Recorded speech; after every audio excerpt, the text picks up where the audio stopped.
نحمده ونصلي ونسلم على رسوله الكريم أما بعد فأعوذ بالله من الشيطان الرجيم بسم الله الرحمن الرحيم حميم تنزيل الكتاب من الله العزيز العليم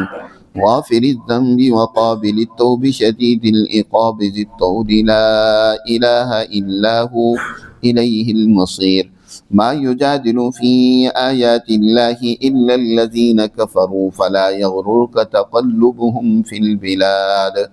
كذبت قبلهم قوم نوح والأحزاب من بعدهم وهمت كل أمة برسولهم ليأخذوه وجادلوا بالباطل ليدحضوا به الحق فأخذتهم فكيف كان عقاب وكذلك حقت كلمة ربك على الذين كفروا أنهم أصحاب النار صدق اللہ العظیم۔ یہ سورۃ المؤمن ہے اور اس سورہ مبارکہ سے سورہ احقاف تک کی جو 7 صورتیں ہیں ان کو حوامیم 7 کہا جاتا ہے کہ ان صورتوں کے آغاز میں لفظ حامیم حروف مقطعات میں سے آیا ہے، اور ان 7 صورتوں کا یہ جو ایک سیٹ ہے یہ مضامین کے اعتبار سے انتہائی اہم ہے۔ یہی وجہ ہے کہ حضرت ابن عباس رضی اللہ تعالیٰ عنہ جو رئیس المفسرین کا جن کا لقب ہے، وہ فرماتے ہیں کہ یہ سورہ حوامیم 7 یہ در حقیقت لباب القرآن ہے، قرآن کا مغز ہے۔ لکل شیء لباب، ہر چیز کا یقیناً ایک مغز ہوتا ہے۔ جیسے کہ دعا کے بارے میں کہا گیا، حضور صلی اللہ علیہ وسلم نے ارشاد فرمایا کہ دعا عبادت کا مغز ہے، الدعاء مخ العبادہ۔ اسی طرح قرآن مجید کا جو مغز ہے وہ فرمایا وہ یہ 7 صورتیں ہیں۔ اور حضرت ابن عباس رضی اللہ تعالیٰ عنہ وہ ان کو عروس القرآن بھی کہتے ہیں، یہ قرآن مجید کی نمایاں صورتیں ہیں۔ اور ان کے شروع میں جو حامیم کا لفظ آیا ہے اس کے بارے میں مفسرین کی مختلف آراء ہیں۔ بعض تو یہ کہتے ہیں کہ یہ در حقیقت ان صورتوں کے نام ہیں، اس صورت کا نام حامیم ہے، جیسے کہ ہر چیز کا کوئی نہ کوئی عنوان یا نام ہوتا ہے جو اس چیز کی پہچان کرواتا ہے، تو یہ در حقیقت حروف مقطعات میں سے حامیم ان صورتوں کے نام ہیں۔ ایک قول تو یہ،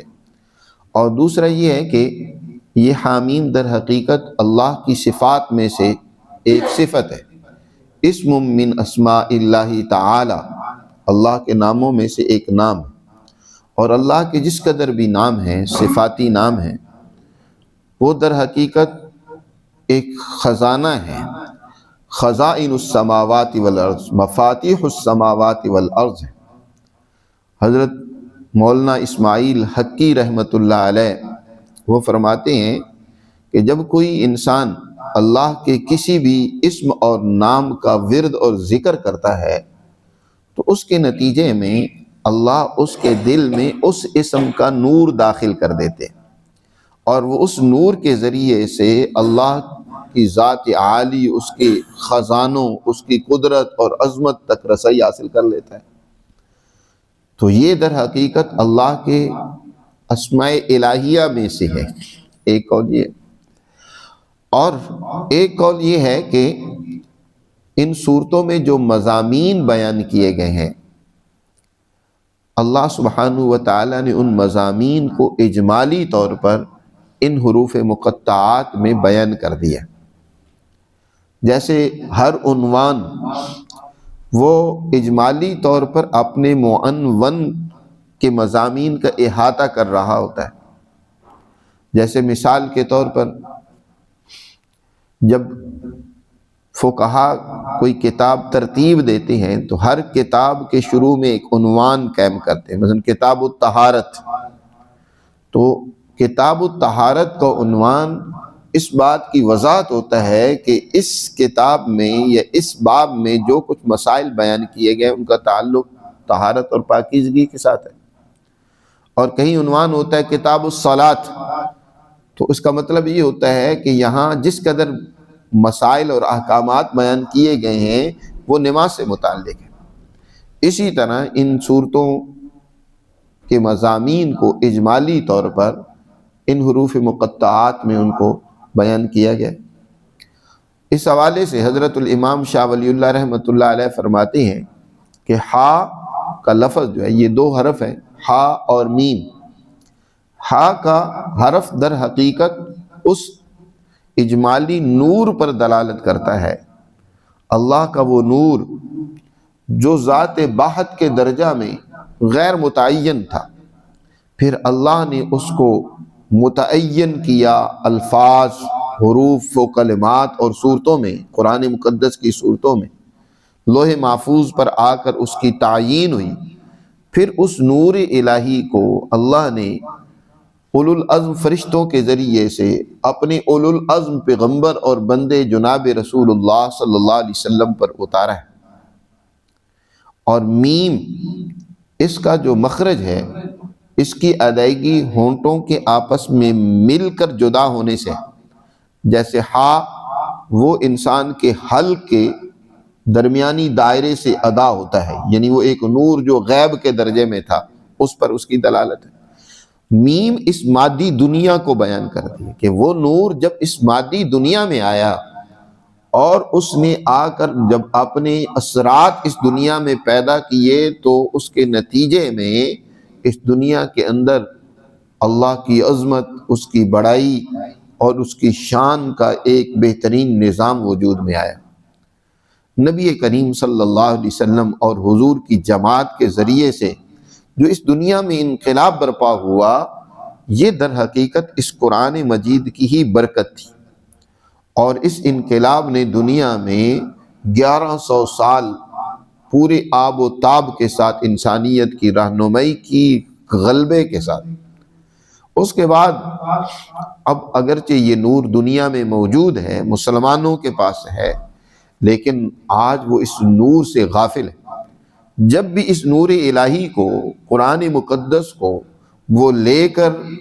ان کی تعلیمات پر عمل کرتے ہوئے آگے بڑھیں گے، تو یہ پھر دنیا کے اندر نور پھیلے گا، غالب آئے گا، اور اس کے نتیجے میں دنیا میں پھر عدل، امن، خوشحالی، انسانیت کے لیے ترقی اور کامیابی کے راستے ہموار کرے گا۔ اللہ سبحانہ و تعالی ارشاد فرماتے ہیں تنزیل الکتاب من اللہ العزیز العلیم۔ اس سورہ مومن کے متعدد نام ہیں۔ ایک تو نام اس سورت کا سورہ مومن ہے، اور یہ نام رکھا گیا ہے کیونکہ اس سورہ مبارکہ میں ایک رجل مؤمن من آل فرعون کا واقعہ ذکر کیا گیا ہے، ایک ایسے آدمی کا جو مؤمن من آل فرعون ہے، جس کا فرعونی خاندان سے تعلق ہے، لیکن وہ ایمان رکھتا ہے حضرت موسیٰ علیہ السلام پر، اور اس کی وہ تقریر، گفتگو جو اس نے فرعونی دربار میں فرعون اور ان درباریوں کو سمجھاتے ہوئے کی تھی، اللہ نے اس کو یہاں بیان کیا ہے۔ اسی وجہ سے اس سورت کا نام سورہ مؤمن رکھا گیا، اور اسی طرح اس سورت کا نام سورہ غافر بھی آیا ہے۔ غافر الذنب، وہ اس کے اس تیسری آیت کے پہلے لفظ غافر الذنب سے لے کر اس کا نام سورہ غافر، کہ اس میں توبہ کرنے والے، اللہ کی طرف، اس کے کلام مقدس کی طرف رجوع کرنے والوں کے لیے مغفرت کا مجدہ اور خوشخبری سنائی گئی۔ اور اس کا ایک تیسرا نام بھی ہے سورۃ الطول، اور وہ اسی سورہ طول، ذی طول، وہ اس لفظ سے لیا گیا کہ ذی طول، کہ اللہ بڑی ہی فضل و کرم، انعام و احسان کرنے والی ذات ہے، تو اس لفظ سے لے کر اس کا نام سورۃ الطول بھی رکھا گیا۔ اس کے مضامین بڑے عام ہیں۔ اس کا زمانہ نزول سورہ زمر کے بعد ہے، اور یہ وہ زمانہ ہے جب قرآن مقدس اپنی تعلیمات کے ساتھ پھیلتا جا رہا ہے، ہر سنجیدہ دل کو یہ اپیل کر رہا ہے اور لوگ اس کی طرف دھڑا دھڑ متوجہ ہو رہے ہیں۔ حضور صلی اللہ علیہ وسلم نے جب یہ تعلیمات اس مکہ کے معاشرے میں لوگوں کے سامنے پیش کی تو جو بھی سنجیدہ طبقہ تھا، غور و فکر کرنے والا طبقہ تھا، انہوں نے اس میں غور و فکر کیا، سمجھا انہیں اور قبول کیا۔ لیکن ایک طبقہ ضد میں آ گیا، وہ اپنی اس جھوٹی سرداری کو بچانا چاہتا ہے، اپنی عزت و وجاہت کے پیچھے لگ کر سمجھ وہ بھی رہا ہے کہ یہ نور الہی ہے، یہ کتاب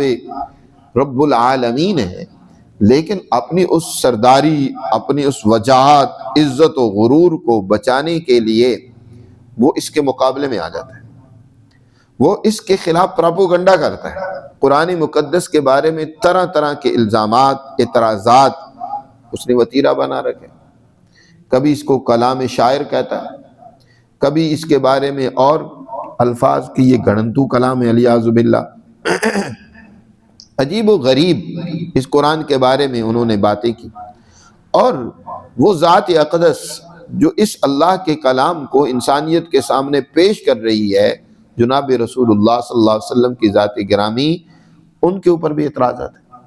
جن کی زندگی روز روشن کی طرح ان کے سامنے ہے۔ جب تک انہوں نے اللہ کا یہ کلام ان کے سامنے پیش نہیں کیا، اس وقت تک ان کی زبانیں تھکتی نہیں تھی جناب رسول اللہ صلی اللہ علیہ وسلم کی تعریفیں کرنے سے۔ لیکن جو ہی اللہ کا پیغام سنایا، اب وہی سردار، وہی خاندان کے لوگ، وہی قبیلے والے وہ دشمن بن گئے۔ اب الزام لگا رہے ہیں، کبھی کوئی الزام لگاتے ہیں، کبھی کوئی اعتراضات کرتے ہیں، شکوک و شبہات کی بوچھار کرتے ہیں۔ اور اس سب پر مزید یہ کہ اب وہ منصوبہ بندی کر رہے ہیں کہ محمد صلی اللہ علیہ وسلم کو پکڑ کے گرفتار کر لیا جائے اور پھر ان کو قتل کر دیا جائے اور ان کی اس دعوت کا خاتمہ ہو جائے۔ یہ دن بدن کی دعوت پھیلتی جا رہی ہے، تو اب ان کو پکڑ کے ختم کر دینا چاہیے، تاکہ نہ رہے گی بانس نہ بجے گی بانسری۔ یہ جب ختم ہو جائیں گے تو سلسلہ دعوت بھی ختم ہو جائے گا۔ تو یہ ان کے رویے، یہ ان کی صورتحال ہے۔ تو قرآن مجید نے ابتدا ہی میں یہاں ان کے اس غلط رویے اور سوچ کی نفی کی ہے اور حقیقت کو واضح کی ہے کہ یہ کتاب کسی کی گھڑنتو نہیں ہے، بنائی ہوئی نہیں ہے، بلکہ تنزیل الکتاب من اللہ العزیز العلیم، یہ کتاب تو نازل کی گئی ہے اللہ کی طرف سے۔ تنزیل یہ مصدر ہے، لیکن اس میں مفعول منزل کے معنی میں ہے کہ یہ کتاب مقدس، اس کا نزول جو ہے من اللہ، اس اللہ کی طرف سے ہوا ہے جو العزیز العلیم ہے، جو غالب ہے، ہر ایک چیز پر اس کا غلبہ ہے، اس کی قدرت و دسترس ہے، اس ذات کی طرف سے یہ کتاب مقدس نازل کی گئی، اور وہ العلیم بھی ہے۔ اس کائنات کا کوئی راز ایسا نہیں ہے جو چھپا ہوا اس سے، آسمانوں میں، زمین میں، ظاہر میں، باطن میں، کوئی چیز بھی اس سے چھپی ہوئی نہیں ہے، کوئی اس کے لیے مستقبل ماضی حال نہیں ہے، اس کے لیے ہر ایک چیز حال ہے، وہ سب کچھ جانتا ہے، العلیم ہے۔ مزید یہ کہ غافر الذنب، ایسے لوگ جو اپنے گناہوں پر نادم ہوں، توبہ کریں، اس ذات عالی کی طرف رجوع کریں۔ اس سے پہلے سورہ زمر میں ان کافروں کے انجام کا بھی ذکر تھا جو کفر و ظلم بربریت پر رہتے ہوئے جنہوں نے بڑے ظلم کیے، اور ان کا انجام فرمایا گیا کہ وَسِيقَ الَّذِينَ كَفَرُوا إِلَىٰ جَهَنَّمَ زُمَرًا، کافروں کا گروہ جہنم کی طرف دھکیلا جائے گا۔ یہاں اس سورہ مبارکہ میں ان کو اس انجام سے بچنے کے لیے دعوت بھی دی جا رہی ہے کہ دیکھو، یہ نہیں ہے کہ تم نے اس برے انجام تک لازمی ہی پہنچنا ہے، آج موقع ہے، توبہ کر لو، اس ذات عالی کی پناہ میں آ جاؤ، اس سے معافی مانگ لو، کیونکہ وہ ذات تو غافر ذنب ہے، معاف کرنے والی ہے۔ دنیا میں تو ایسے لوگ ہوں گے چاہے کتنے ہی کوئی کریم منفس کیوں نہ ہوں، ان کے سامنے تم اپنی کسی غلطی کا عذر کرو وہ نہ قبول کریں، قدرت رکھتے ہو تو تمہیں سزا دیں، تمہیں عبرت کا نشان بنانے کی کوشش کریں، لیکن اللہ سبحانہ و تعالیٰ کی ذات عالی وہ بہت ہی مغفرت کرنے والی، رحم کرنے والی ہے۔ اس کے ہاں بندہ کوئی جائے تو صحیح، اس سے معافی تو مانگے، اس سے مغفرت کی درخواست تو کرے، اپنے غلطیوں پر ندامت کا اظہار تو کرے، پچھتاوا ظاہر تو کرے، آئندہ نہ کرنے کا عزم تو کرے۔ وہ غافر الذنب ہے، وقابل التوب ہے، توبہ قبول کرنے والا ہے۔ یہاں دو صفتیں ذکر کی گئی، غافر الذنب اور درمیان میں واو آیا ہی، اور قابل التوب اس کے بعد ذکر کیا کہ توبہ قبول کرنے والا ہے۔ اس واو کے ذریعے سے یہ بات واضح کرنا ہے کہ اس کی یہ دو صفات الگ الگ ہیں۔ قابل التوب توبہ قبول کرنے والا، یعنی جو آ کر معذرت کرتا ہے، اللہ کی طرف رجوع کرتا ہے، اس سے معافی مانگتا ہے تو اس کی توبہ قبول کرتا ہے۔ غافر الذنب میں فرمایا کہ بہت سارے لوگ جو توبہ نہیں بھی کرتے اللہ ان کے بھی گناہ معاف کر دیتا ہے، بہت ساروں کو تو ویسے ہی معاف کر دیتا ہے، وہ ان کی کمزوریوں کو، ان کی غلطیوں اور کوتاہیوں کو، اپنے بندوں کی غلطیوں کو وہ درگزر کرتا ہے۔ ایک سچا مومن جس کے دل میں اس کے ساتھ مخاصمت کا رویہ نہیں ہے، وہ اللہ اور اس کے بندوں اور رسولوں کی فرمانبرداری کا عزم رکھتا ہے، لیکن کمزور ہے، مسلمان ہے لیکن کمزوری سے غلطیاں ہو جاتی ہیں، بھول چوک ہو جاتی ہے، کوتاہیاں ہو جاتی ہیں، تو ایسا مسلمان جب بھی وہ کوئی نیک عمل کرتا ہے تو اس مالک کی عجیب مہربانی ہے کہ اس نیک عمل کی برکت سے اس کے پہلی غلطیوں کا کفارہ ہو جاتا ہے، وہ مٹ جاتی ہیں، ان کے اثرات مٹا دیے جاتے ہیں۔ نبی کریم صلی اللہ علیہ وسلم نے ارشاد فرمایا، ایک نماز اور دوسری نماز کے درمیان انسان سے جو غلطیاں ہوتی ہیں نا، چھوٹی موٹی کوتاہیاں ہو جاتی ہیں، جب بندہ پورے سچائی اور خلوص کے ساتھ نماز ادا کرتا ہے تو درمیان کی غلطیوں کو اللہ ویسے ہی معاف کر دیتا ہے۔ اسی طرح جمعے کے بارے میں فرمایا کہ ایک جمعہ سے دوسرے جمعہ کے درمیان میں جس قدر لغزشیں ہوتی ہیں تو یہ جمعہ اتنی بابرکت عبادت ہے کہ اس کے نتیجے میں اللہ پہلے غلطی اور گناہوں کا کفارہ کر دیتے ہیں، ان کو مٹا دیتے ہیں۔ تو غافر الذنب بغیر توبہ کیے بھی وہ معاف کرنے والا ہے، اور کوئی بندہ توبہ کرے، اس سے معافی مانگے، اور توبہ میں علماء نے لکھا ہے کہ 4 شرطیں ہیں توبہ کے لیے۔ ایک تو یہ ہے کہ توبہ کرنے کے لیے واقعی حاضر ہو، اللہ کے حضور اپنے آپ کو پیش کرے، اپنے دل کو اس کی طرف متوجہ کرے، اور اس کے دل میں دوسری ندامت بھی ہو کہ واقعی یہ جو غلط کام میں نے کیا، میں شرمندہ ہوں یا اللہ، یہ بڑے میں نے تیری نافرمانیاں کی، انسانیت پر ظلم کیا یا تیرے حق میں کوتاہی کی ہے، تو اس پر اس کو ندامت بھی ہونی چاہیے۔ اور تیسرا یہ کہ آئندہ نہ کرنے کا عزم بھی ہو، ہمت بھی ہو، عزم بھی ہو کہ آئندہ میں ان غلطیوں کو دہراؤں گا نہیں، یہ غلطیاں دوبارہ ان کا اعادہ نہیں کروں گا۔ اس وقت پورا عزم ہونا ضروری ہے، یہ نہیں کہ زبان سے استغفار کر رہا ہو اور ساتھ ساتھ دل میں ہو کہ ٹھیک ہے یار پھر کر لیں گے، یہ تو بس زبانی طور پر معافی مانگ لی ہے، وہ معاف ہو گیا تو آگے پھر دیکھیں گے۔ دل میں اس گناہ کو ابھی لیے بیٹھا ہے، نکالا نہیں ہے، تو یاد رکھو وہ توبہ نہیں ہے، وہ ابھی منافقت ہے، جھوٹ بول رہا ہے کہ میں اس سے توبہ کر رہا ہوں۔ توبہ اس کی نہیں ہے، توبہ کے لیے ضروری ہے کہ آئندہ نہ کرنے کا اس وقت کم از کم پکا عزم کریں کہ آئندہ میں اس کام کو نہیں دہراؤں گا۔ پھر اگر بھول چوک سے غلطی سے آئندہ ہو جائے تو وہ دوسری بات ہے، لیکن اس وقت عزم ہونا ضروری ہے۔ اور چوتھی شرط یہ ہے کہ حد الوسع اس کا ازالہ بھی کرے، جہاں تک ممکن ہے اس کا ازالہ کرنا۔ مثلا کسی کا حق لیا ہے تو اس حق کا حق واپس کرے، یہ نہیں ہے کہ توبہ کر لیا تو تمام حقوق معاف، جہاں تک ممکن ہو سکتا ہے ان کو ڈھونڈے اہل حقوق کو اور ڈھونڈ کر ان تک حقوق پہنچائے، اگر وہ نہیں مل پا رہے تو ان کی طرف سے صدقہ و خیرات کر دے اور اللہ سے معافی مانگے۔ دنیا سے جا چکے ہیں، مثلا کوئی کسی کے ساتھ زیادتی کی تھی، کسی کو اور کسی قسم کی اذیت اور تکلیف پہنچائی تھی، تو اللہ سے اب معافی مانگے، اب کیونکہ اس کا ازالہ ممکن نہیں ہے، وہ دنیا سے جا چکا ہے، اس کے حق میں دعا کرے۔ تو فرمایا وقابل التوب، توبہ قبول کرنے والا ہے اپنے بندوں کی جب سچائی کے ساتھ اس کی طرف رجوع کرتے ہیں، اور شدید العقاب، ساتھ یہ بھی واضح کیا کہ وہ غافر ذنب بھی ہے، قابل التوب بھی ہے، لیکن یہ مت بھولنا کہ تم اگر اپنی غلطیوں پر، خرمستیوں پر جمے رہے، ڈٹے رہے، اور تم نے مقابلہ کیا، شیطان کے راستے پہ مسلسل چلتے رہے اور اللہ کی احکامات کی مسلسل مخالفت کرتے رہے، تو پھر شدید العقاب، بڑا سخت سزا دینے والا بھی ہے۔ عقاب یہ موصوف ہے اور شدید اس کی صفت ہے، یعنی اس کی سزا بڑی سخت ہے۔ یہاں صفت کو مقدم کر دیا گیا اس کی شدت کو بیان کرنے کے لیے کہ سزا اس کی بہت ہی زیادہ ہے۔ یہ نہ سمجھنا، وہ جب ان بطش ربک لشدید، اللہ کی گرفت جب آتی ہے تو وہ بڑی سخت ہے، اس سے پھر کوئی بچ نہیں سکتا۔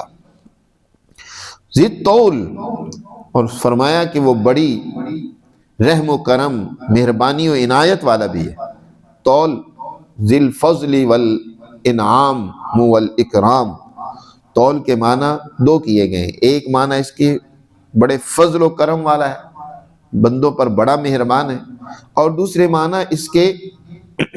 قدرت والا بھی کیے گئے کہ ذی القدرہ، وہ بڑی قدرت رکھنے والا ہے، ہر چیز پر اس کی قدرت و دسترس ہے، کوئی چیز بھی اس کی قدرت سے باہر نہیں ہے۔ دونوں معنی یہاں معتبر ہو سکتے ہیں۔ تو ذی الطول، وہ بڑے فضل و انعام والا ہے، لا الہ الا ہو، اس کے سوا کوئی معبود نہیں ہے، یاد رکھو، الیہ المصیر، انجام کر اسی کی طرف لوٹ کر جانا ہے۔ حضرت عمر فاروق رضی اللہ تعالیٰ عنہ، ان کا ایک شامی آدمی کے ساتھ تعلق تھا، اور تعلق محبت کی گہرائی تک پہنچ چکا تھا۔ اس کے تقوی، بزرگی سے وہ بہت متاثر تھے، اور اس کو اپنا بھائی کہہ کر پکارتے تھے، یہ میرا بھائی ہے۔ وہ جب شام چلا گیا واپس،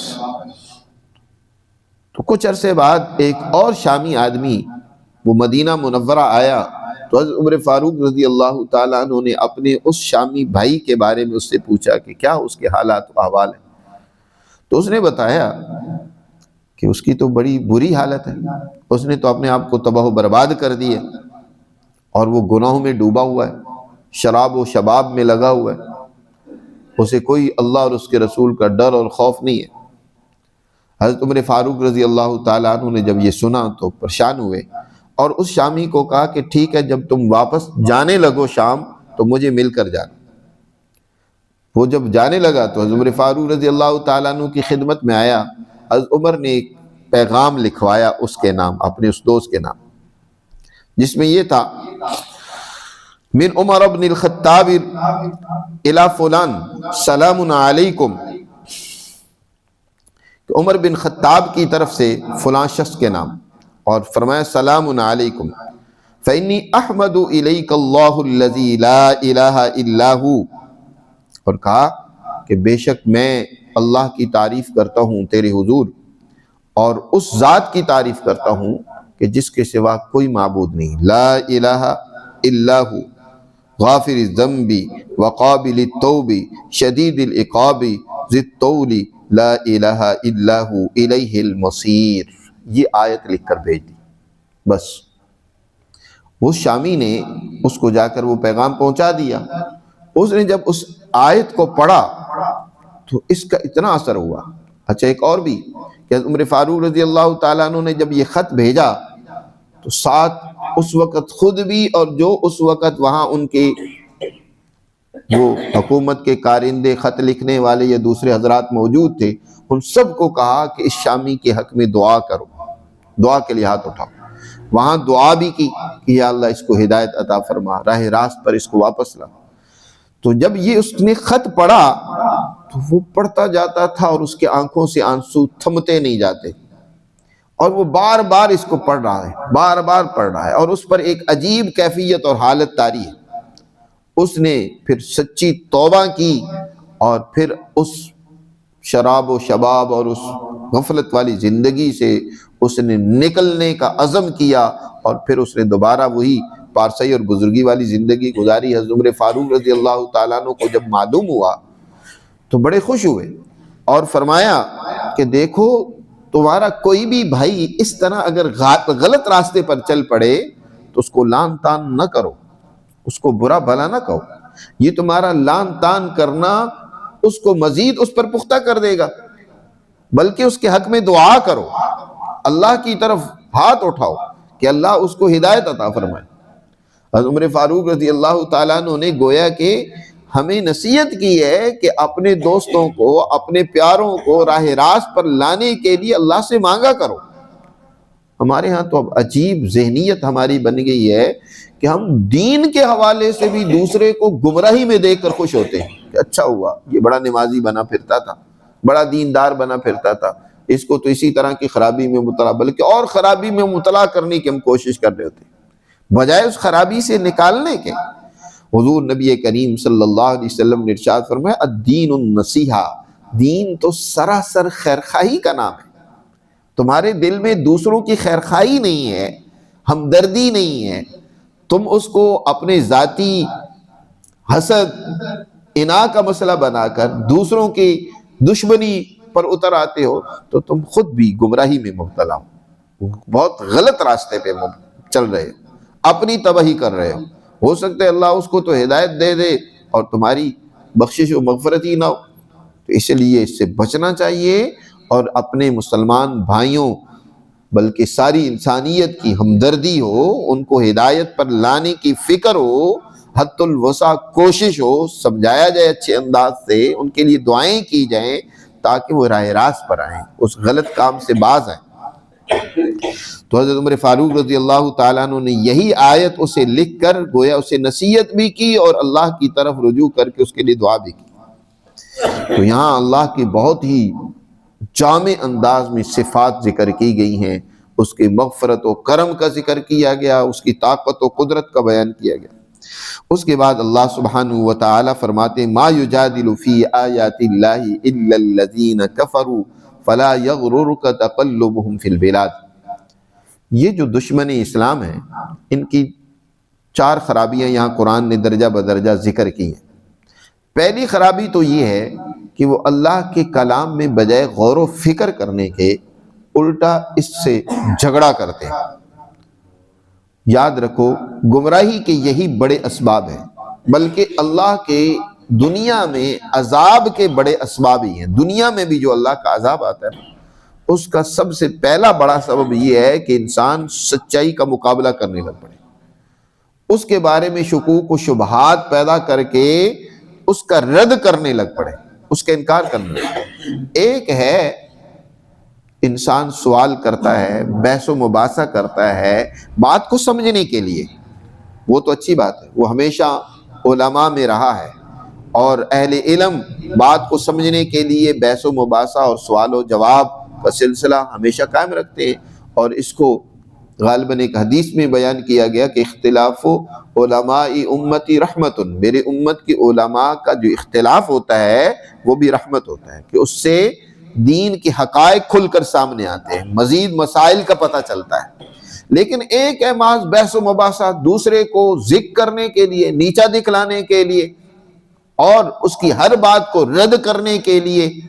گفتگو کرنا، جیسے کہ آج کل ہمارے مذہبی طبقے میں بھی یہی صورت بن چکی ہے، بات کو سمجھنے کے لیے نہیں، جب بس جو نظریہ، جو سوچ، جو بات میں نے اپنے ہاں ذہن میں بٹھا لی ہے، اب بس میں نے وہ بات دوسرے سے منوا کر چھوڑ دی ہے۔ ہر صورت میں دوسرے کو ماننی چاہیے، اگر وہ نہیں مانتا تو وہ تو میرا دشمن ہے، وہ اس کو تو میں گمراہ نہ قرار دے دوں، اس پر کفر کے فتوے نہ لگا دوں، اس کو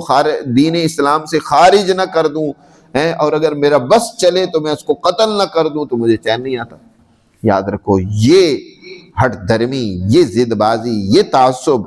اور یہ دیدہ دلیری یہ اللہ کے عذاب کو دعوت دیتی ہے،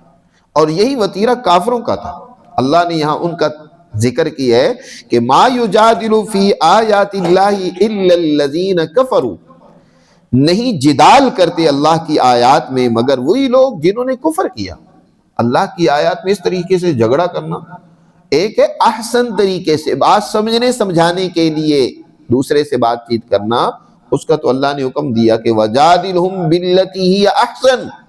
عمدہ اور اچھے انداز سے ان سے بات چیت کریں، ان کو سمجھائیں۔ کوئی سوال وہ کرتا ہے بات سمجھنے کے لیے تو آپ اس کو سمجھائیں، اور وہ حق ہے۔ صحابہ کرام سوال کرتے تھے حضور صلی اللہ علیہ وسلم سے، اور حضور صلی اللہ علیہ وسلم پوری تسلی دیا کرتے تھے۔ کئی نو مسلم آتے تھے ابھی اسلام قبول کرنے کے لیے، اور جو ان کے ذہنوں میں شکوک و شبہات ہوتے تھے وہ حضور سے آ کر پیش کرتے تھے، جب انہیں سمجھ آ جاتی تھی تو انہیں اسلام کو قبول کر لیتے تھے۔ جی اس کا تو حکم ہے، لیکن ایک یہ ہے کہ محض ان کو نیچا دکھانا ہے، ان کو غلط ثابت کرنا ہے، تو ایسا جھگڑا کافر لوگ ہی کرتے ہیں، مسلمان کی یہ شایان شان نہیں ہے۔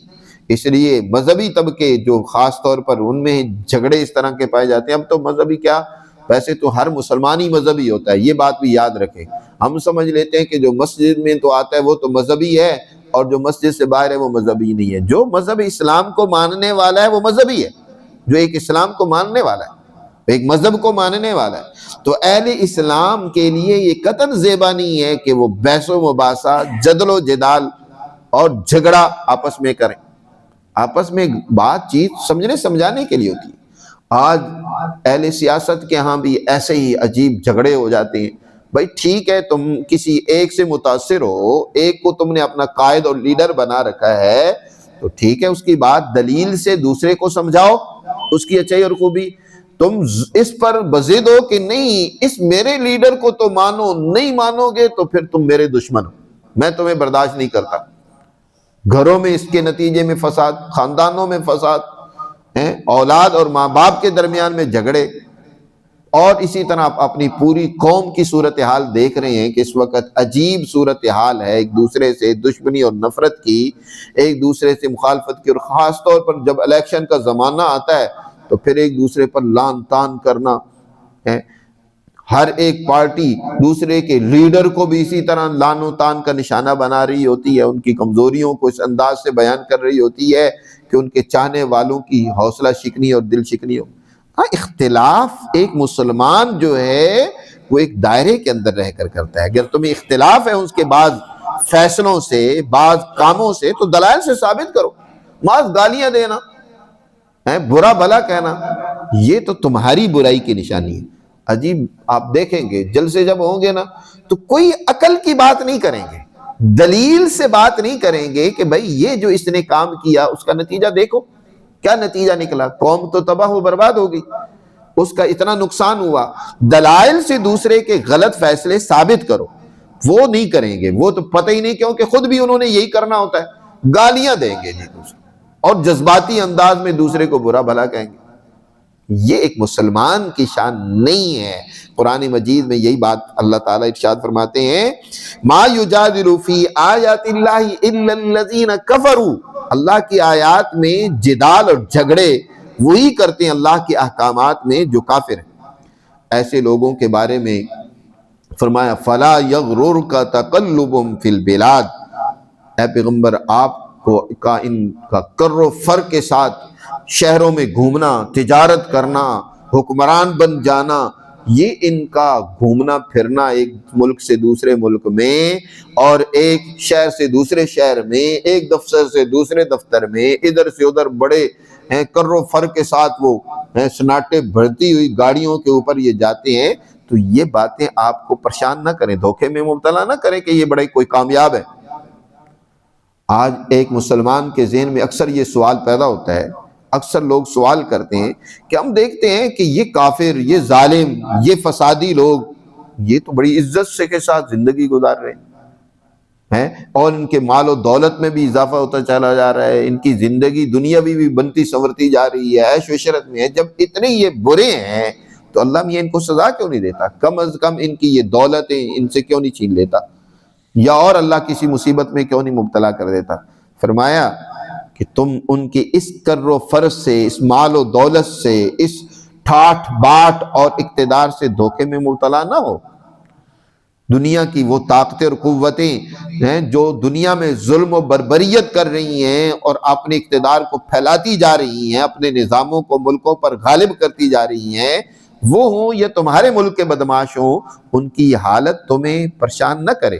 کیونکہ دنیا میں اللہ کا ایک قانون ہے کہ ہر ایک کو اللہ ایک مہلت ضرور دیتا ہے۔ یہ دنیا دارالامتحان تو تبھی ہے نا، اگر فوراً اللہ رسی کھینچ لے، کوئی ظلم کرنے لگے، فساد کرنے لگے، فوراً اللہ اس کو پکڑ لے، تو پھر تو اللہ کے ہاں امتحان نہ ہوا نا۔ امتحان، یہ جو دنیا دارالعمل یا دارالامتحان بنائی گئی ہے، وہ اسی لیے ہے کہ انسان کو اختیار دیا گیا ہے کہ وہ سچائی کا، عدل کا، امن کا، انسانی محبت کا، اللہ سے تعلق کا راستہ اختیار کرنا چاہتا ہے یا ظلم و فساد کا راستہ اختیار کرنا چاہتا ہے، کر لے۔ امتحان گاہ میں جی طالب علم پیپر حل کرے گا اپنی مرضی سے، چاہے صحیح لکھے یا غلط لکھے، اس کو جو ہیلپ اور مدد چاہیے ہوگی ممتحن وہ بھی دے گا۔ مثلا اس کی قلم نہیں کام کر رہی، خراب ہو گئی ہے، اس کو قلم کی ضرورت ہے، سیاہی کی ضرورت ہے، پانی کی ضرورت ہے، جس چیز کی ضرورت ہے، کسی شیٹ کی ضرورت ہے، مزید لکھنا ہے، تو وہ دے گا کہ لو بھائی لکھو۔ وہ دیکھ بھی رہا ہے کہ یہ غلط کر رہا ہے، لیکن پھر بھی اس کو روک نہیں سکتا، جو چاہے لکھے۔ جب نتیجہ سامنے آئے گا تو پھر اسے خود ہی پتہ چل جائے گا کہ اس نے کیا کیا۔ تو فرمایا فلا یغررک، اسی طرح سورہ آل عمران میں بھی اللہ نے یہ فرمایا فلا یغرنک تقلب الذین کفروا فی البلاد متاع قلیل۔ یہ دنیا ہے ہی کیا؟ یہ دنیا تو متاع قلیل ہے۔ متاع کہتے ہیں اس پھٹے پرانے کپڑے کو جس کو خواتین جو ہے نا وہ بچوں کی پوٹی صاف کرنے کے لیے، گند شند صاف کرنے کے لیے رکھ لیتے ہیں۔ جب گھر میں کپڑا پرانا ہو جاتا ہے نا تو پھر سمجھدار خواتین کیا کرتے ہیں، اس کو تپڑی بنا لیتی ہیں یا صفائی کا کوئی کپڑا بنا لیتی ہیں، بلکہ بچوں کی پوٹی صاف کرنے کے لیے بھی اس کو استعمال کیا جاتا ہے۔ تو وہ جو کپڑا ہوتا ہے نا، فرمایا یہ دنیا ساری کی ساری وہ ہے، متاع قلیل ہے۔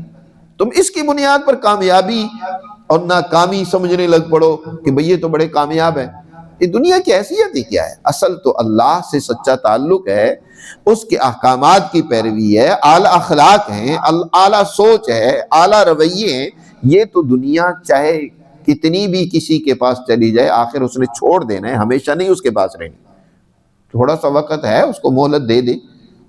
10 15 20 سال رہے گا انسان۔ دولت جب آدمی کے پاس آتی ہے تو اس کے پاس کوئی زیادہ وقت نہیں ہوتا، زیادہ زیادہ 20 30 سال کوئی رہ لیتا ہے۔ ابتدائی پہلے تو بچپنا ہوتا ہے، پھر جوانی کا ابتدائی زمانہ ہوتا ہے، پھر بعد میں جب دولت آتی ہے بالفرض کسی کے پاس تو وہ دولت کتنی رہ جائے گی، 20 25 30 سال رہ جائے گی، اور 30 سال گزرتے ہوئے پتہ بھی نہیں چلتا، وہ چھوڑ کے جائے گا، اور پھر آگے اس کا جو حال ہوگا وہ تمہیں پتہ چلے گا۔ دنیا میں بھی پھر ایسے لوگوں کا انجام کوئی اچھا نہیں ہوتا، اور تاریخ اٹھا کر دیکھ لو، کذبت قبلہم قوم نوح والاحزاب من بعدہم وہمت کل امت برسولہم،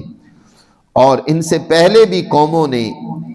جی قوم نوح کو دیکھ لیں، والاحزاب من بعدہم، اور قوم نوح کے بعد جو گروہ اور جماعتیں دنیا میں آئی ہیں ان کے حالات پڑھ کے دیکھ لو، ہر ایک نے، ہر وہمت کل امت، ہر امت نے ہم اور ارادہ کیا، مضبوط ارادہ کیا اپنے رسول کے بارے میں کہ اس کو پکڑیں، اور وجادلوا بالباطل، اور ناحق اس سے جھگڑا کریں، لیدحضوا بالحق کا، تاکہ اس کے ذریعے سے حق کو مٹا دیں، حق کا خاتمہ کر دیں، ابطال کر دیں حق کو۔ فاخذتم، پھر ہم نے ان کو پکڑا، فکیف کان عقاب، پھر دیکھو کیسی تھی ہماری سزا۔ پہلی قوموں نے بھی اسی طرح کا ظلم کیا۔ یہ دوسری خرابی ہے۔ پہلی خرابی تو وہ کیا کرتے ہیں، جدال کرتے ہیں، اور دوسری خرابی یہ ہے کہ وہ انبیاء کا، سچے لوگوں کا، ہادیوں کا مقابلہ کرتے ہیں۔ جی ہر ایک نے، نبی کریم صلی اللہ علیہ وسلم کو یہاں تسلی بھی دی جا رہی ہے، اور دوسری طرف اس ظالم کافر قوم کو تنبیہ بھی کی جا رہی ہے کہ دیکھو ہمیشہ قوموں کی تباہی و بربادی اس وقت آئی ہے جب انہوں نے اللہ کے سچے ہادیوں اور رہنماؤں کی تذلیل کرنے کی کوشش کی، انہیں قتل کرنے کے منصوبے بنائے اور انہیں پریشان کیا، تو پھر اللہ کا عذاب ان پہ۔ محض انکار سے اللہ کا عذاب دنیا میں نہیں آتا۔ محض کوئی انسان دین اسلام کی تعلیمات کو نہیں مانتا، وہ اپنے طور پر اپنی زندگی گزارتا ہے تو اس کا حساب و کتاب اسے آگے دینا ہوگا، لیکن وہ پرامن رہتا ہے۔ لیکن اگر کوئی آدمی اللہ کی تعلیمات کا انکار ہی صرف نہیں کرتا بلکہ مقابلہ کرتا ہے اور پھر ان سچے ہادیوں اور رہنماؤں کی تذلیل کی کوشش کرتا ہے، ان کو ناکام کرنے کی کوشش کرتا ہے، تو پھر اللہ کا عذاب دنیا میں بھی آتا ہے، دنیا میں بھی اللہ ایسی قوموں کو پھر تباہ و برباد کرتا ہے۔ اس کی مثال دیتے ہوئے فرمایا کہ دیکھو صحیح کہ کذبت قبلہم قوم نوح نے بھی، والاحزاب من بعدہم، اور ان کے بعد بہت سارے گروہوں نے